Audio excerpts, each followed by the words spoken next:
Lost Flannins by Bruce Kiskaddon. Old Greasy John Blair had a shooting affair way back in the year 93. I don't know if it's true, but I'll tell it to you just the way as John told it to me. Said Greasy, as he slipped back his chair, "The story sure puts me in mind of a suit of red flannins that I got down to Shannon's and some trouble I had with O'Brien." You see, I rode line with this Jimmy O'Brien. That winter I sure do recall. We got, as you knows, our tobacco and clothes. We went out of town in the fall. We was both plenty tough. The weather was rough. And it made us go prowl our war sacks, all the clothes we could find, either his'n or mine. We put 'em right down on our backs. Them red flannins of mine was most certainly fine. I didn't begrudge what they cost. But a terrible thing happened long toward spring. My suit of red flannins got lost. It was just I and Jim, so I blamed it on him. And Jim, right away, he got rough.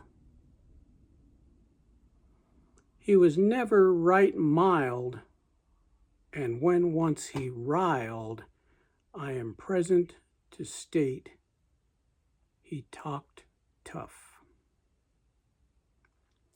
Well, almost every day we'd get started some way about where them red flannins had gone, and the more that I thought, the plumb surer I got that my old partner Jim had 'em on.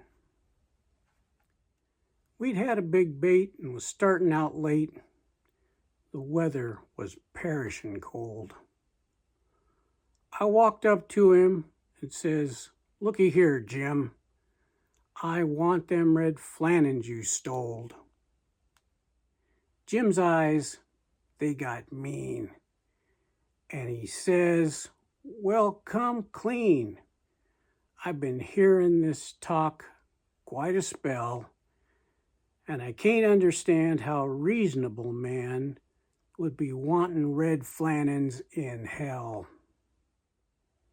It wasn't no fun, and he took to his gun, and we shot till the cabin was fogged. The chinklin sure flew where the bullets cut through, while some others plowed into the logs. When the smoke cleared away, there my old partner lay, and I says to him, "Mr. O'Brien, since at last you have got to a place where it's hot, I'll be taking them flannins of mine." I unbuttoned his clothes, and what do you suppose? He didn't have any underwear. I searched all around, and they couldn't be found. Them red flannins wasn't nowhere. About the time the grass rose, I began shedding clothes. My underwear started to stick. It clogged up my sweat where I got overhet. So I took me a swim in the creek. When I dove in at first, I washed off some loose dirt, then quite a coating of muck. And I finally come to a layer of tough gum, but I still was dry as a duck. Well, I swam around some till I soaked through the gum and the water got into my pores. It sure made me shiver, chilled plain to the liver. I waded out onto the shore. I stood in the sun. I'm a son of a gun. I thought in my soul I'd have died. I had them clothes on that I figured was gone. They'd been plastered down next to my hide. I know Jim O'Brien, that old partner of mine. He's sitting there down at the coals, and I reckon he'll wait right up close to the gate and be ready to bulldog my soul.